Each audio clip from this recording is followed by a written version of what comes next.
uvek sam maštao o tome i neko svaki dan se išao u krevet i budio s tim snom. Ono mora ishrana, ja mislim, i taj recovery da ti bude perfektan da bi ti stvarno mogao da izdržiš to.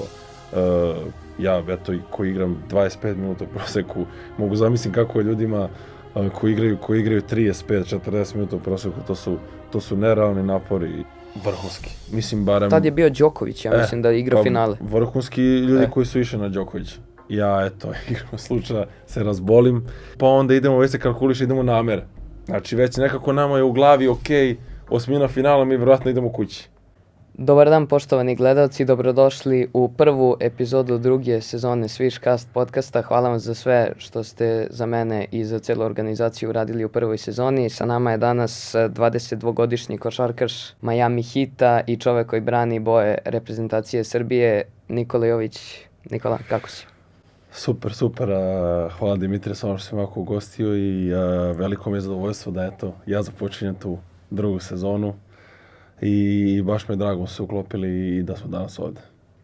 Drago mi je. Prvo, kako si, vratio si se iz Majamija nakon jedne uspešne sezone, kako odmaraš, kako koristiš ove slobodne dane? Pa dobro, stvarno. Nekako, mislim, ovdje sam odrastao i ovdje mi je kuća i uvijek mi je drago se vratim. U Majamiju je bilo, kako bi ti rekao, uspešno. Mislim, ja bi je nazvao uspešnom sezonom, nije stvarno bilo lako, na kraju eto nismo ni izgledali baš najbolje u tom play-offu, ali ajde da nazovemo tu sezonu uspešno. Hajde da krenemo prvo od tvog samog početka, ne igračke već i perioda pre nego što si postao profesionalni košarkaš. Da bi neko zapravo stigao i do NBA-a i do slave sve te košarkaške, negde mora i da se rodi ta ljubav prema igri. Kako i gde počinje tvoj košarkaški san? Pa on je počeo prvo, ja bih rekao, negdje je došao od oca, ja bih rekao. Eto, moj otac koji je veliki ljubitelj košarke i bavio se košarkom ranije, ništa sad previše profesionalno, više igrao u Engleskoj gdje je radio malo i od njega je sve počelo negdje. Nakon toga ta ljubav prema košarci u školskom dvorištu gdje nismo prestali da igramo tu košarku i nekako me to društvo i povuklo sa sobom da eto krenem da igram košarku u košarkaškom klubu Sava, gdje sam sa trenerom Momom Ratkovićem eto od početka radio i te neke prve početne dane košarke stvarno radio s njim i bilo je sjajno, tako da odatle dolazi ta ljubav i koliko od oca, toliko neko i od društva sam povukao da krenem da igram. Odakle, pored pomenutog društva i oca, odakle je dolazila najveća motivacija za igranje košarke? Motivacija. Ja nekako volim da se takmičim, mislim da sam uvijek takmičarac i to gledam kao motivaciju. Mislim da nikakva ekstra motivacija van toga me i ne treba. Stvarno, takmičenje u bilo kom smislu, da li igramo karte, igramo košarku, otišli na termin u fudbalu, stvarno volim da se takmičim i bitno mi je da pobedim, tako da to je moja neka motivacija i od uvek sam želeo da budem najbolji u čemu god, tako da to je neka vrsta motivacije za mene. Da li se sjećaš prvog trenutka kada si rekao sebi mislim da mogu da uspem u košarci? I kada je bio? Pa ne znam, ne bi rekao da sam imao taj trenutak. Znaš, svi uglavnom pitaju kako si znao da ćeš da uspeš, kako ono, ali nikad nisam znao i nekako nikad nisam sumnjao sebe. Nikad nisam išao s tim razmišljanjem, uvek sam maštao o tome i neko svaki dan se išao u krevet i budio s tim snom da odem u taj NBA i da budem profesionalni košarkaš, ali nikad nisam sumnjao. Tako da to jednostavno dolazilo samo. Ne bih rekao da sam imao trenutak gdje sam samo rekao kao ti si sad stvarno imaš priliku da budeš taj, ali ajde da kažemo da je to bio draft. Mislim, nakon drafta to je sve o čemu sam sanjao i u tom trenutku sam stvarno sebe već gledao kao uspeo si u onome što si hteo. Sada premotavamo film par godina unazad, dolaziš u Megu, čini mi se 2018. ili 19. Prvu sezonu si odigrao 2021-2022. profesionalno za Megu. Kako se pojavila prva ta ponuda Megi?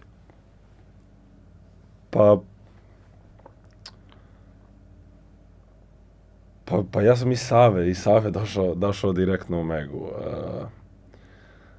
Sad nekako, sjećam se, iako to nije bilo davno, nekako kao da je bilo pre 100 godina. Nije bilo sve ono kad sam dolazio u Megu, zato što ne verujem da sam baš bio na meti Mega u tom trenutku. Ali eto, na kraju sam nekako izborio tu poziciju i mislim da nisam bio tih nekih prospekta koji su oni stvarno hteli. Ušao sam nekako na ta neka mala vrata tamo i imao sam sreće da je trener Dragoljub Avramović bio tu koji mi je stvarno pomogao u tom trenutku. Miškova desna ruka Tadija koji je stvarno bio tu uz mlađe kategorije i pomogao nam da budemo bolji i pomogao mi da se snađemo u svemu. Tu je bio neki taj mali početak nakon svega toga, kadeti, juniori, mislim, mogu da pričam do sutra o tome. Koliko je bio težak i izazovan taj period u Megi s obzirom da si tamo najviše napredovao? Pa nije bilo lako, sigurno da nije bilo lako. Od kad sam došao, kao što sam ti rekao, trener Dragoljub Avramović koji mi je mnogo pomogao. Uvek smo igrali nekako, uvek smo bili sa starijima i za mene kao u tom trenutku mršavog, znaš, niskog klinca nije bilo lako da se snađem baš, jer ipak Mega je sigurno uvek jedan od najboljih timova u mlađim kategorijama i rade stvarno sjajan posao u skautiranju mladih igrača i razvijanju mladih igrača i nije mi bilo lako na početku. Ali mislim da je rad je stvarno bio sve. Radili smo 2 puta dnevno svaki dan. Nekad bi dolazio sa trenerom i sat vremena pre treninga, ako je na treningu 8 ujutru, 7 bi bio tamo već šutirao. Tad je Mega dobila i onu šutersku mašinu prvi put i ja sam stvarno koristio konstantno. I to su sve neke te sitnice gde je taj rad jako bitan. Kroz taj rad ja sam dobio samopouzdanje, vremenom i porastao i ojačao i posle nekako sve dolazilo nekim prirodnim tokom na svoje nas. Eto. U tom timu si bio rame uz rame sa nekim velikim talentima koji su i sada u NBA-u. Jedan od njih je Nikola Đurišić koji je pre nekoliko dana potpisao prvi taj profesionalni ugovor za Atlantu. Kako izgleda vaš odnos i na čemu ste trenutno? Ma da, ja i Đuka smo stvarno dobri prijatelji. Nekako i odrasli smo zajedno kroz tu Megu. Đuka od malena bio stvarno nerealan talent. Ja se sjećam da su ga ljudi gledali kao novog Dončića u tom trenutku i on je sa 15-14 godina igrao u OKK, igrao KLS sjajno, imao sjajne brojke. Stvarno je bio klasa iznad nas u tom trenutku. Iako sam ja stariji od njega dana, čak i za momke koji su 2 godine stariji od njega, on je stvarno bio klas u tom trenutku. Eto, nekom nije imao baš najviše sreće oko tih povreda, što ga je eto, zadnjih par sezona, iako i zadnjih par sezona ima sjajne, nije baš izgledao što se zdravlja tiče najbolje, ali uspeo to da reši i potpisao napokon taj ugovor, sad izgleda sjajno na ovom Summer ligu, mislim, ne znam šta da kažem, ali eto, to vreme u Megi je bilo neverovatno, mislim, ja i on, ne znam da postoji turnir koji nismo osvojili za mlađe kategorije i baš mi je drago sam nekako, eto, i nekim delom odrastao uz njega. Sezona 2021-2022 ti je bila prelomna što se tiče tvoje karijere, nakon nje odlučuješ da se prijaviš za NBA draft. Kako izgleda cijela ta procedura i kako možda mi opišeš cijela taj doživljaj draft nighta i svega? Pa, hoćeš samo o draftu ili hoćeš se celokupno? Celokupnu sezonu. Pa, nije bila laka sezona. Šta više, eto, koliko ja znam i po nekim statistikama od svih Meginih igrača koji su draftovani u prvoj rundi, to ja imam jednu od statistički najgorih sezona. Jednostavno, koliko sam dobro igrao, to nije bilo baš najbolje. Trebalo mi vremena fizički da se snađem u ligi gde jednostavno timovi koji su u tom trenutku na sredini tabele bili, imali dobar scouting i ja fizički nisam mogao da ispratim te stvari, da ne pričamo naravno o ovim boljim timovima koji igraju Euroligu kao Partizan i Zvezda. Ta sezona je stvarno, i mi smo imali sjajan tim, mislim, da ne bude da sam ja tu bio jedini prospekt. Karlo Matković koji sad igra eto sjajno u NBA-u, Oleg Balčarovski, centar koji je eto bio i u Panathinaikosu kad su osvojili i osvojio i Evrokup. S nama je bio Luka Cerovina koji već dugo igra stvarno sjajno u ABA ligi. Bilo je stvarno Đuka, Malcolm Kazalon koji je isto bio na two-way u NBA-u malo. I stvarno smo imali skoro solidnu ekipu, ali nekako bili smo mladi, imali smo i sjajnog trenera Vlado Jovanovića, ali nekako imam osjećaj da smo bili pomalo i mladi, nismo mogli baš da pokažemo sve što možemo. Da, tokom te sezone ja nekako od početka sam znao da taj draft će vjerojatno se desi. I neko na početku sezone, kao znaš, imaju na rangiranja i sve, ja sam uvijek bio u nekih top 10 i kako je sezona odmicala, kako je college sezona krenula, Evropljani uglavnom padaju, to je uglavnom normalno, koliko sam ja shvatio. I meni je taj draft stock stvarno padao, ali uvijek sam bio tu negde oko između 15 i 20. Naravno, čim završi sezona, ja sam znao da je stvarno postoji velika šansa da budem pik prve runde i tu u razgovoru s Miškom sam otišao tamo.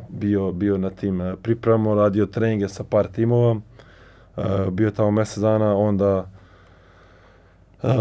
na noć drafta. Otprilike vi ne znam, otprilike znate gde bi i ko bi mogao da vas uzme, s kim ste radili treninge, s kim ste pričali najviše, s kim vaš menadžer priča najviše. I ja sam očekivao da će to da bude Milwaukee ili Houston, ja mislim da su to bili 17. ili 19. pik. Očekivao sam, na primjer, recimo ta dva tima. Preskočili su me. Nakon toga dolazi do 21. prolazi, drugi, treći i tu mene stvarno već hvata neka panika jer nije sve jedno. Mislim, to je moment za koji neko radiš ceo život i sad odjednom sam u situaciji da ne znam šta se dešava. Ko će da me uzme, šta će se desi. I na 27 gde bira Miami Heat, ja koji nisam ni trenirao s njima, nisam imao ni trening s njima, nismo nešto previše pričali, gledam u telefon i ne obraćam pažnju koga će izaberu i u trenutku pre nego što su izabrali Miško Ražnatović, moj menadžer, govori mi da popravim kravatu, ja dižem glavu i oko mene 50 kamera i u tom trenutku znaš da si draftovan i stvarno neverovatan osjećaj. Trebalo mi je sigurno 2 dana onako da dođem sebi i da sve nekako procesuiram. Da li si spavao noć pred draft od uzbuđenja? Se sjećaš možda toga, pa kako ti je izgledalo? Spao sam odlično, iskreno. San je nešto gde ja ga stvarno ne falim. I kad sam uzbuđen i kad znam da me nešto veliko očekuje, nekako uvek mirno spavam. Eto, to je neka zanimljiva stvar. I onda dolaziš u Miami, dakle, novi grad, novi kontinent, nova liga, nova pravila, novo sve. Kako si se prvi put privikao na grad kao što je Miami? Pa lako, iskreno. Sjajan grad. Znaš, probudiš se, prvo što vidiš kroz prozor je sunce i okean. Nije lako da ih kažu živjeti bolje od toga. Ja sam eto imao sreće da me oni izaberu i da je taj grad stvarno sjajan. Iako imaju tamo kao i ovde svega i svačega i nije lako nekako smiriti to sve sa strane što se dešava van košarke, ali eto ja bih rekao da sam to stvarno nekako lako i bez greške prošao što se toga tiče. Što se košarkaškog dela tiče, to mi je bilo baš teško. Baš teško. jednostavno fizički sam toliko kasnio i to je bio trenutak gde ja čak posle prve Summer League utakmice sumnjam u sebe da li ja treba da budem ovde. Ali eto, utakmicu izgledao sam bolje, vratio se u Srbiju, bio kratko nešto, vratio se tamo ranije, trenirao, ti pripremne treninzi su me ubili stvarno. Miami je poznat po tome da on uvek testira igrače i imaju, oni to zovu hit culture, to je pa ta kultura koju stvarno imaju i ja eto to mi je možda bilo najgorih mjesec dana i kad taj avgust stvarno pred sezonu gde su oni mene tako dobro šeličili, stvarno desi mi se posle svakog treninga se zapitam da li ja pripadam ovdje, da li oni uopšte mene žele ovde, kako sam ja uspeo da dođemo do ovde, dotle te nekako dovedu i to mi je mnogo pomoglo jer mentalno sam postojač i nekako me spremilo za ono što se sad dešava. Kada si stigao tamo, čekali su te u timu Jimmy Butler, tvoj prijatelj, Bam Adebayo, Tyler Hero, znaš već ko te čekao. Kako je izgledao taj prvi kontakt sa njima, posebno sa Butlerom i koliko ste brzo kliknuli? Pa mislim, to su zvezde, to je stvarno, koliko njih ljudi vole tamo i mi imamo stvarno nerealan taj fan base. Mislim, na početku, znaš, ja sam bio u tom trenutku, mislim i sad sam ja klinac, ali u tom trenutku sam baš bio mlad, tek napunio 19 godina i oni su već nekim delom iz Zvezde i nije ni tu nešto specijalno bilo velike komunikacije. Ali tokom sezone sve je bilo onako, sve smo bili bliži i bliži, naravno, mislim, delimo slačionicu. I onda, da ja sam tu stvarno najbliži, realno Žimijem koji je stvarno sjajan momak. Nekako, iako ga ljudi gledaju kao teškog i da nije lako raditi s njim i sve to što se priča, on je samo, kako bi rekao, nerealan borac. Ljudi kad kažu da ne vole da izgube, on ne sme da izgubi i on je uvek voli da vidi maksimum od ljudi i voli kad su ljudi nekako realni i kad nisu lažni. Ja i on smo se nekako zbližili kad smo igrali tokom jednog trenutka kad je on bio povređen i on kad se vraća iz povrede igra 1-1 sa nama koji u tom trenutku nismo u rotaciji. Ja u tom trenutku stvarno nisam bio u rotaciji i igrali smo 1-1 i stvarno smo igrali dobro i zakačili se malo i nekako mislim da je video da ja stvarno želim da pobedim i da ništa stvarno ne izlazi lažno iz mene i tu se neko spojili, posle toga me odmah zvao na večeru, ispričali se, sve bolje upoznali i nekako tad smo stvarno bolji prijatelji.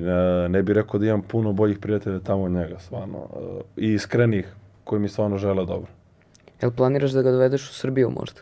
Pa priča on uvek. Jer hoće? Pa mislim, on uvek kaže da hoće, ali koliko mogu da mu verujem, on malo pa mora u Kinu zbog sponzora, malo posećao svoje prijatelje po Evropi, ali nema on sa puno nešto vremena. Ja ga uvek pozovem, naravno, i on uvek izađe želju da dođe. Šta više, on prvi mene pita kad može dođe i kad bi trebalo dođe, ja mu kažem, ali on na kraju ne dođe, tako da vidjet ćemo. Ima još vremena, ja stvarno se nadam da hoće u jednom trenutku. Kako izgleda rad sa trenerom Erikom Spoelstrom i na čemu je on najviše insistirao u tvom radu? Pa, prije svega sjajan trener. Mislim, jedan od najboljih trenera ikad u NBA-u sigurno. Ljudi koji, ja mislim, pogotovo koji dolaze iz Evrope i koji dolaze iz nekog, ajde da kažemo, tog malo boljeg sistema, i ja stvarno, to što on, taj osjećaj koji on ima za tablu, za spacing, za gde ko da bude u kom trenutku je stvarno nerealan. Što je čudno za NBA, jer čujete svake priče da treneri tamo nisu takvi i ovakvi. On stvarno, eto, mislim, to je jedni trener koji me je trenirao tamo, ali stvarno slično je što se tiče Evrope. Ako ja njega gledam realno kao defanzivnog trenera, mislim, trener koji više voli, više obraća pažnju na odbranu napad i gde perfekcionisa stvarno to odbrani, gde on postavlja neke vrste odbrane, neke zadatke koji izgledaju nerealno, ali kad imaš takve talente kao NBA-u i tu brzinu, to su stvari nerealno efikasne odbrane. Miami uvek je u top 5, top 10 najboljih odbrana u ligi skoro svake godine i on izvuče uvek maksimum iz ekipe. Meni lično je uvek zameravao tu odbranu. Mislim i ti znaš kako je kad dođeš iz Evrope kao belac, ljudi te gledaju kao igrača koji ne igra odbranu, što sam ja znao da nije istina, ja sam znao da ja mogu da igram odbranu. I trebalo mi je mnogo vremena da se nekako nadmetnem. Tamo je sve do tog scouting reporta. Ako u scouting reportu pred utakmicu stoji da sam ja loš defanzivac, meni će ljudi napadati. I dok se to promeni, trebalo je vremena. Ja sam cele druge sezone posle treninga igrao 1-1 odbranu protiv Wayna Ellingtona, ne znam, znaš ko je. Znam. I on je u Miami igrao. On je sad trener. I mislim, čovjek koji ne igra u tom trenutku, recimo, već 2 godine, ja nisam mogao da ga sačuvam. To je neverovatno bilo. I trebalo mi je toliko vremena da, pošto on igra beka i ja sam izrazio želju da budem switch četvorka ili petica, šta god. Mnogo mi je vremena trebalo da stvarno naučim da čuvam te NBA bekove drugačije od Evrope. Ima više stvarno 1 na 1 nego pick and rolla, a ti bekovi su stvarno, kako oni kažu, shift i mnogo ih je teško čuvati i mnogo mi je vremena trebalo da naučim da čuvam takve igrače. On je stvarno jedan od ljudi koji mi je mnogo pomogao u tom delu. Ja sam njega stvarno čuvao posle skoro svakog treninga i eto, nekako mislim da sad već nisam taj na tom scouting reportu kao loš defanzivac. Kako izgleda tvoj tipičan dan tokom NBA sezone i koliko je zahtevan NBA raspored? I da li je istina zapravo da je toliko težak kao što ljudi pričaju? Pa teško je sigurno. Ja koji još uvek, nisam odigrao celu sezonu, da sam odigrao više od 70 utakmica u sezoni, pa mi je teško, a zamisli tek, to bi najbolje mogli da ti kažu Bogdan ili Jokić, znaš, koji stvarno odigraju celu sezonu. Ja odigram, da sam ove godine odigrao 50 utakmica, možda i 60 čak, zbog preloma ruke, ali u jednom trenutku jednostavno uđeš u taj konstantan umor i nekako ne možeš da izađeš iz njega. Ja mislim da smo mi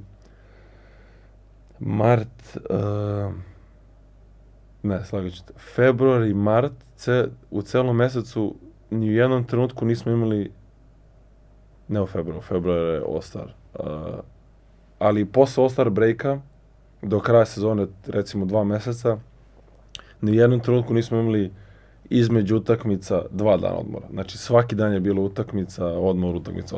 Znači svaki dan.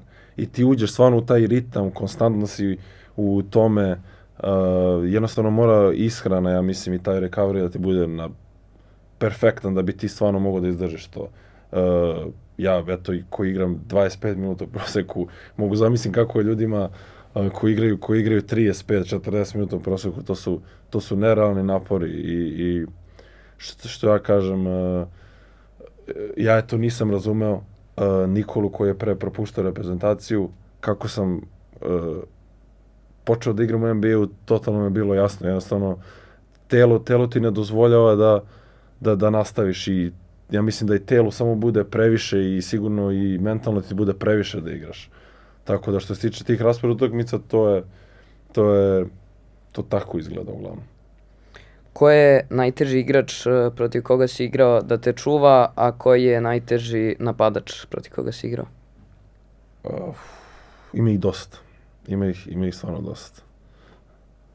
Da mene čuva, ne znam. Baš bi morao da razmislim. A da ja čuvam uvek ti ostaje utisak to kad ti čuvaš nekoga. I jednostavno te nadigra u tu trenutku i to se retko kad zaboravlja. Janis je sigurno jedan, to je, mislim, ti imaš tip igrača koji ti znaš da on ide do koša i on će otići do koša. Prolazi kroz sve. Kao čunjeve. I ti ne možeš ništa. Znači, ja znam da će on čovjek da ode 2 driblinga levo spin kad ide u levu stranu ili 2 driblinga desno jur. Ja ne mogu da ga dostavim. To je jednostavno, ne ja, nego cijela liga, mislim, to je čovjek koji daje 30 pojena prosječno zadnjih 5 godina. On, Pa da. Jokić je jedan koji, mislim, imao sam eto i šansu da igramo u finalu protiv njih. Ja eto nisam igrao, ali bio sam tu, bio sam deo tima. Ceo scouting report, cela odbrana se odnosi na njega i to je čovjek koji da 30 pojena, ima 20 skokova i 10 asistencija posle 100 utakmica koje odigrao ove sezone u 5. utakmici finala. Jednostavno ima taj tip igrača koji ne zaustavlja. Meni je, na primjer, najteži za čuvanje na switchu bio Kyrie. Ja sam imao osjećaj kao da ja tom čovjeku ne mogu da priđem.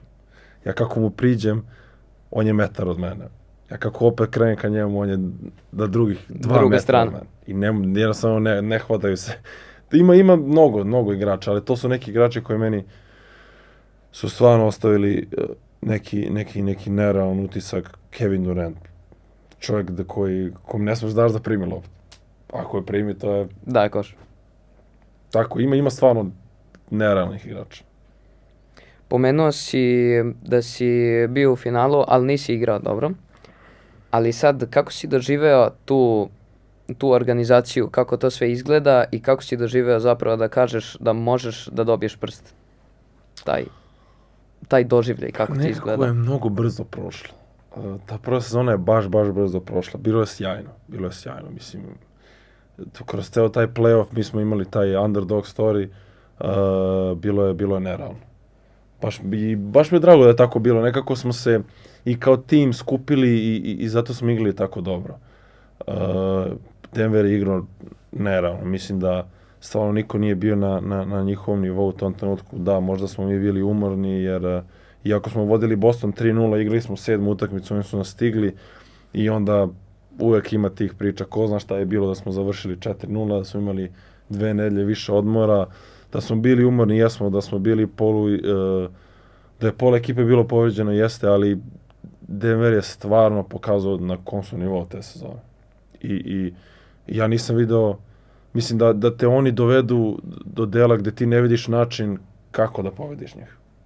I bilo je stvarno, jako nisam igrao, mislim da sam mnogo naučio, jer nekako to ti pokaže koliko u stvari ti mora budeš dobar da bi došao do toga. I playoff je totalno druga košarka. Evo, ja već 2 godine igram i ispadam u prvoj rundi. Prošle godine 4-1 od Bostona, ove godine 4-0 od Clevelanda.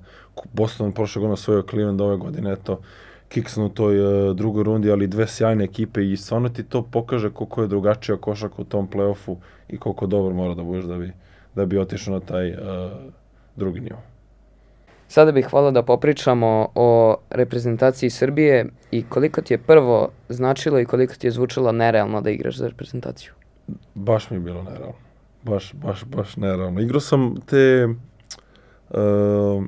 kvalifikacije za svetsko prvenstvo prvo. To mi je bilo prvi i to mi je bilo nerealno, ali opet nije to ta kao A reprezentacija i to, ali ja sam došao pred svetsko prvenstvo kad sam prvi put bio pozvan, stvarno pitajući se da li ću biti u 12.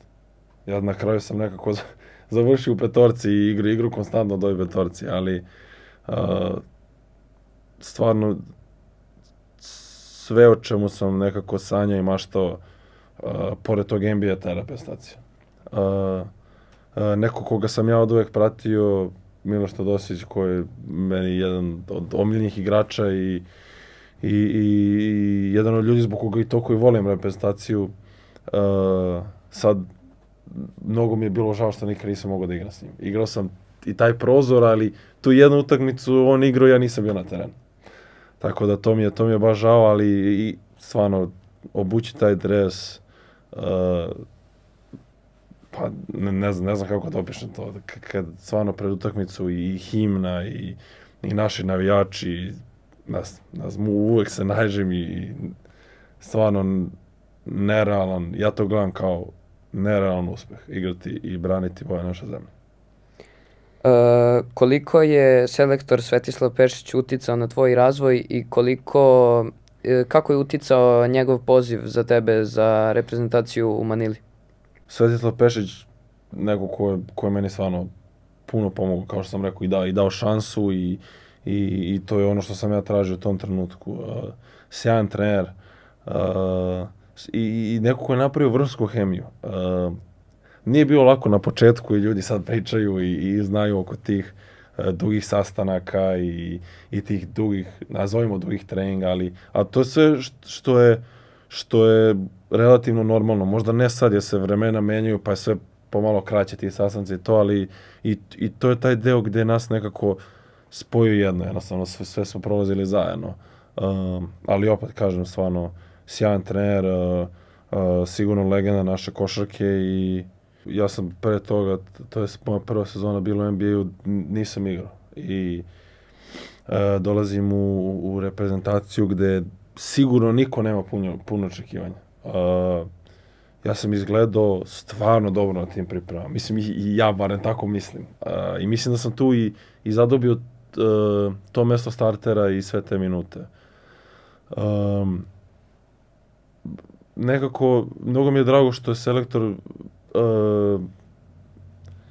mi je samo dao šansu. Mislim da je to sve što mi je stvarno trebalo. Ja sam znao da koliko mogu i šta mogu. A šta nam je još nerealno pomoglo, otišli smo u tu Manilu bez puno pritiska jer Jokić je otkazao, mnogi igrači, Lučić sad nije išao više, Kalinića nije bilo, nekako ljudi nisu očekivali nas, kao da smo igrali bez pritiska, mislim, to kažu i ovi stariji koji su već bili u reprezentaciji. I sjajna je hemija bila, atmosfera, nekako igrao sam, mislim da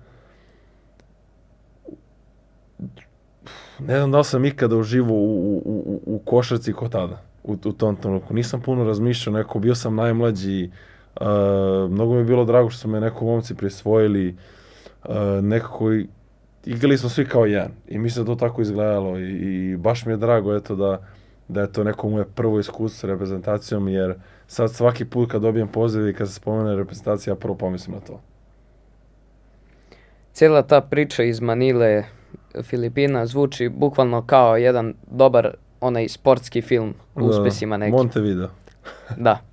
Znači, totalni outsideri za mnoge, dolazite tamo i šunjate se kroz ceo onaj knockout fazu i do finala dolazite, pobjeda protiv Kanade, pa Litvanije, u grupi čistite sve. Znači, da mi ispričaš od početka do kraja kako je tekao. Kako su tekli odnosi u ekipi, kako je sve to izgledalo iz dana u dan? Pa pa kao što si rekao, eto, mi smo došli tamo kao neki outsideri. U pripremnom delu smo izgubili od Italije, dobili Grčku, 3 prve utakmice u grupi stvarno protiv u tom trenutku zemalja koje nisu bile na tom realnom nivou. Smo igrali ok, dobili sve 3. Prva knockout utakmica protiv Italije, naravno, gubimo.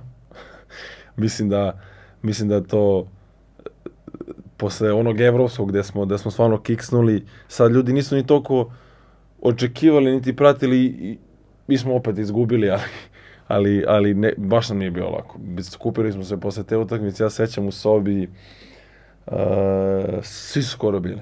Svi su bili i nerealno koliko su neko svi bili nervozni i već kao da smo krenuli da padamo polako, izgubili smo od Italije, sad moramo da dobijemo Dominikansku republiku, pa onda već se kalkuliše, idemo na Amere. Znači već nekako nama je u glavi, ok, osmina finala, mi vjerojatno idemo kući. I sad tu ima stvarno dve stvari koje ja mislim da su nas onako još više spojile. Prva stvar je, nažalost, ono što se desilo u Boriši. Stvarno, da nikom je nije bilo lako i prvu noć niko nije ni spavao i svašta se dešavalo, da neko smo se osjećali kao familija, kao da nemamo nikog drugog sem Boriša. Tako smo se osjećali i znamo koliko mu je bilo teško, ali to je nas realno spojilo u tom trenutku. Drugo isto, eto tako svi padnemo odjednom i selektor nam zakaže trening. Ja mislim da je to bilo tad kasno uveče i mi se čak nešto i počačkamo i to te nekako spoji. Nekako svu tu negativnu energiju kao da izbaciš iz sebe i otvoriš se i naravno neću da imenujem nikoga jer nije ni bitno, nije ništa lično ni bilo, naravno tokom igranja. I nekako i to te spoji, neko stvarno osjećaš se kao jedno, ok, znamo na čemu smo, znamo šta smo, dobijemo Dominikansku republiku, dobije Litvanija Amere, gde mi sad odjednom taj boost koji su nam dali, možemo da ih dobijemo, ulazimo u tu utakmicu totalno opušteno i ja mislim da oni ni blizu nisu bili. Mislim da smo ih dobili od početka smo vodili 20, nisu nam ni blizu bili. Stvarno je bilo sjajna utakmica, mislim, s naše strane. Kad smo dobili Litvance, ja mislim da niko više nije razmišljao kao da mi možemo da izgubimo. Idemo na Kanadu, mako god da je s druge strane, nema šanse da izgubimo. Ulazimo u utakmicu s Kanadom koja mislim bila sjajna utakmica, stvarno i za gledati i meni za igrati. Od svega Aleksa koji hapsi Šeja, poznaje se s njihovim trenerom tokom utakmice, Bogan koji igra nerealno, kad god ne znaš šta se desi da je loptu Bogdanu, Milutinov koji igra na nerealnom nivou. Bilo je sjajno, dobili smo i tu utakmicu, onako pune energije, finale s Nemačkom i nešto nam je fali. Ne znam šta, i dan danas eto, imam tako par utakmica koje nekako nikad više ne bi volao pogledam, jer mislim nikad nisam ni gledao, sem što sam bio tu, jer ne znam, nekako baš mi je teško bilo, nekim delom sam se čak i ja osjećao kriv, ali šta znam, i mislim da uvek ima i mnogo šansi da se opravdaš i da pokažeš koliko možeš još i mislim da smo i te godine zaslužili zlato, ali eto. Posle Manile sledeće leto dolazi Pariz, olimpijske igre. Znači dolazite jači za Jokića, dolazite jači za tebe nekako u tom NBA ritmu, dolazite jači za Bogdana, za Aleksu koji već postaje u reprezentaciji, postaje zver. Da. Kako je izgledalo to kada ste se prvi put svi okupili i koliko je energiju uneo Jokić?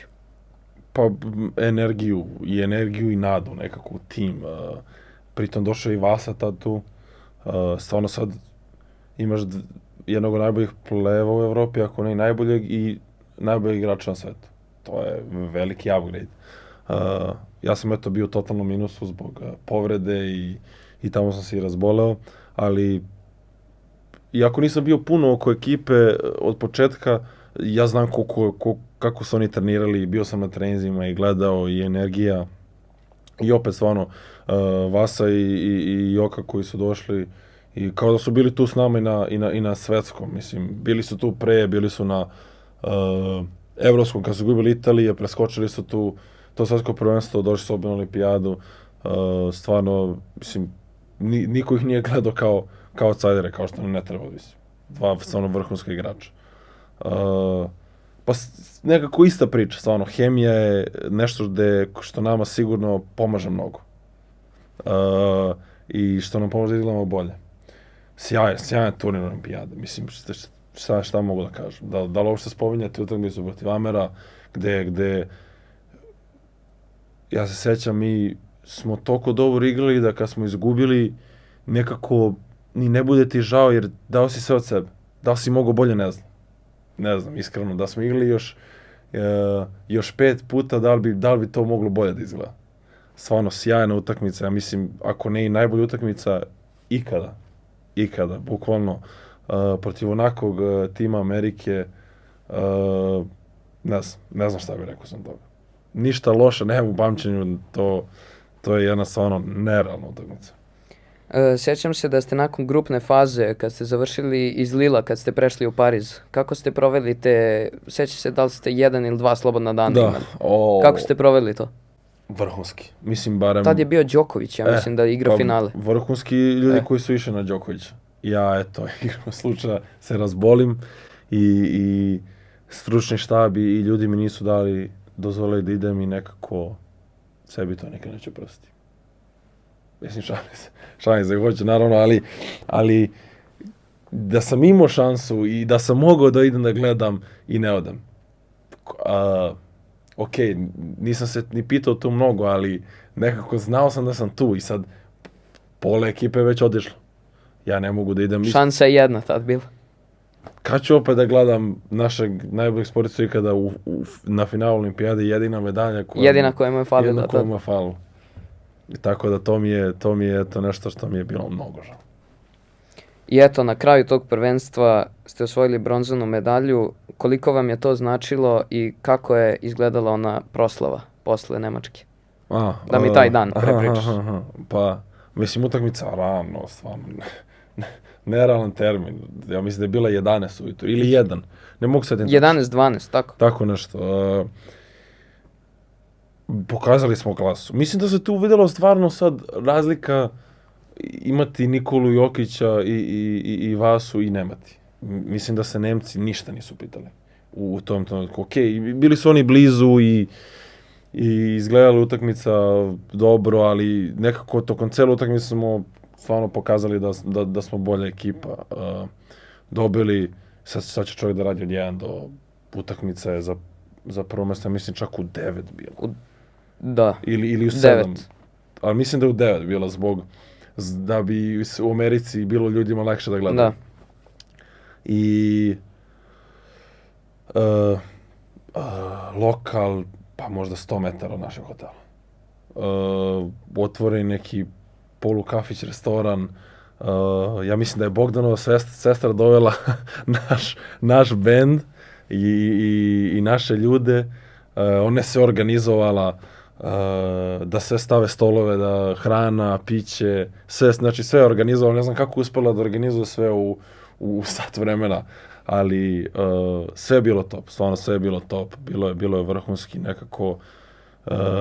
To slavlje je više bilo onako, emotivno smo se ispraznili, pokazali smo šta možemo, momci su igrali sjajno, osvojili smo medalju, vreme je bilo da uživamo malo i tako je to izgledalo. Ljudi se neki smeju, neki kažu loše smo izgledali posle na ceremoniji, ne znam, nama je bilo sjajno u tom trenutku.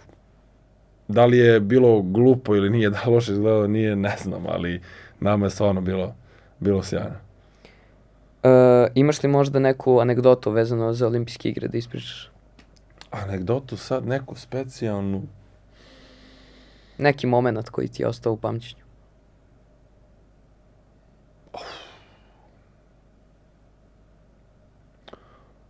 Pa ne znam, imam šta mi uvijek zanimljivo, pa mislim, anegdota. Ja, pošto sam najmlađi, u olimpijskom selu, pogotovo u Lilu, gde to je polu-olimpijsko selo, gde smo samo mi košarkaši, hrana je onako. I sad, šta da jedeš ti sad u Lilu? I onda, ko mora da ide po mek, moram ja. I onda to su tone i tone. I onda sam mora da idem po mek, nosi taj mek, to su kese i kese. I tako, eto, to je bila onako jedna od smešnih stvari meni uvijek. Sad nadam se neću više biti najmlađi, nadam se da stvarno ne moram da više radim. Sjećam se, to je beše Jokić radio na svetskom prvenstvu. U Riju, ja mislim na olimpijadi. Da je neko pričao. Neko je to pričao. Da li Teo, da li je pričao ili neko? Da. Ne sjećam se. Znači, takva scena bila. Pa mislim šta ću. Najmlađi, radio sam ja. Si dobrovoljno krenuo? Pa mislim dobrovoljno. Realno to tako ide, znaš. Mislim da bi glupo bilo da ne uradim tako nešto. Mislim da to jednostavno je to neki normalan proces. Svako prođe kroz to, ja mislim. Znači, pričali smo sad o velikim stvarima, ali me zanima šta se dešava između tih takmičenja i svega i kako se odmaraš od NBA-a, od sezona. Pa evo, ove prve godine sam stvarno odmorio. Bio sam, imao sam možda recimo 6 dana sam bio na odmoru. A i nekako, ne znam kako da objasnim to. Ja stvarno ni ne znam da odmorim. Ja sam neko ko voli da radi i voli da trenira. Ja sam, kako smo završili recimo sezonu 25. aprila, ja sam već 3. maja krenuo treniram. Ali stvarno da treniram. Trening 2 puta, 3 puta dnevno. I trenirao sam ceo maj.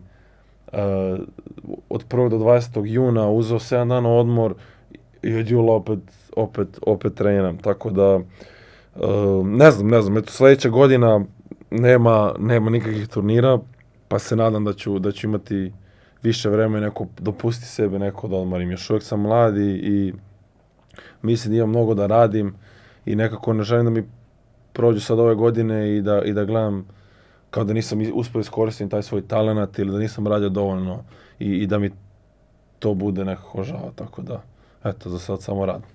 Da li postoji neki ritual koji koristiš u NBA sezoni, odnosno pre utakmica? Pa ništa sad, wow, iskreno. Uglavnom spavam, to mi je najbitnije. Ako ne spavam sat i po, neka čak i 2, kažu ljudi da je to mnogo, ja jednostavno sam nekako navikao na to.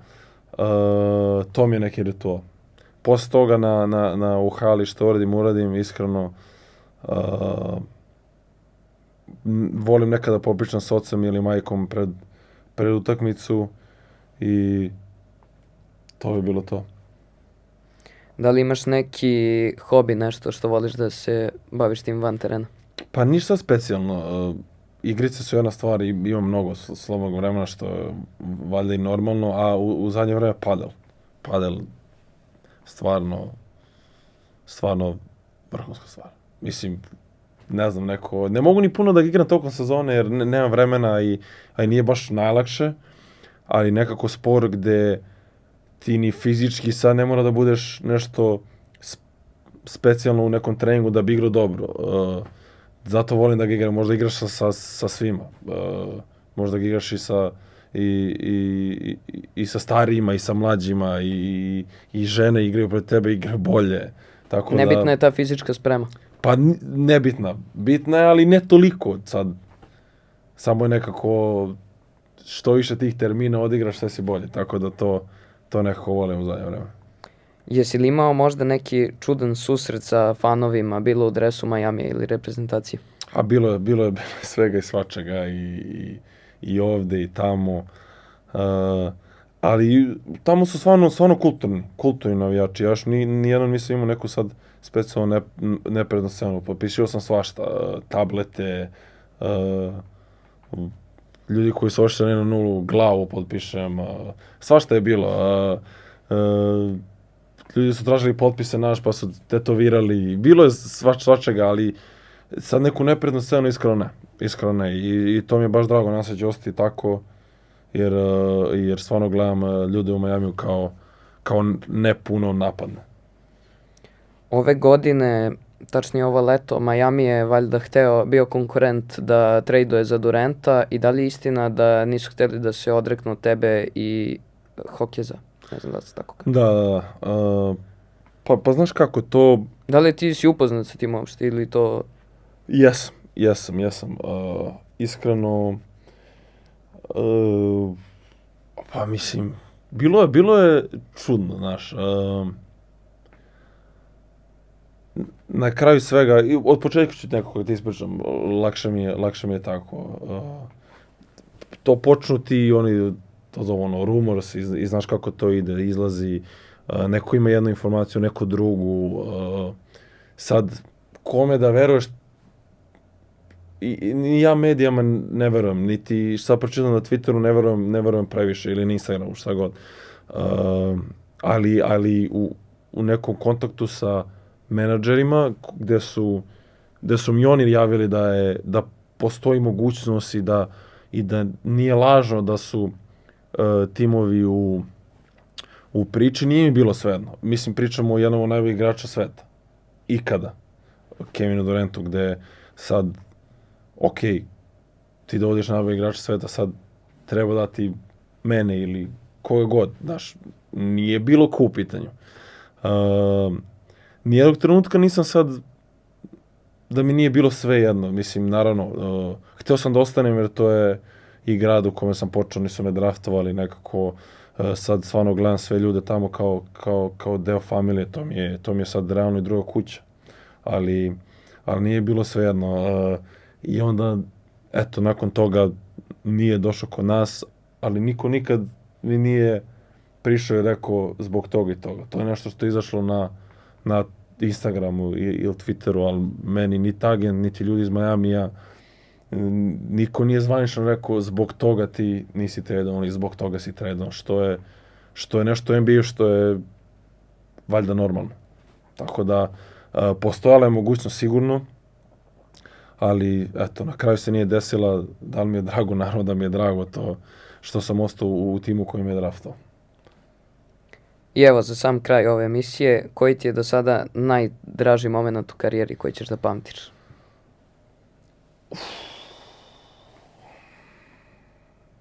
Pa ja bih rekao to svetsko prvenstvo kao prvi nastup za reprezentaciju i noć kad sam bio draftovan. Mislim da od toga stvarno, da su to neka dva početka. Onako, kad gledam sad početak te reprezentacije koji mi je bio najlepši i jednostavno ta noć gde sam prvi put stvarno, mislim noć drafta gde sam prvi put stvarno onako se osjećao specijalno. Ne znam kako da opišem taj osjećaj. Tako da imam te dve stvari. Ne verujem da bi sad još nešto specijalno izdvojio. Poštovani gledalci, hvala vam što ste bili uz nas u ovoj epizodi. Nikola, mnogo ti hvala što si gostovao. Samo da se obratiš našim gledalcima u kameru, da im nešto poručiš za kraj. Hvala vam ljudi što pratite Swishcast. Nadam se da će vam se svidjeti ova epizoda kao i ostale u drugoj sezoni i nastavite da podržavate mlade i uspešne kreatore kao što je Dimitrije.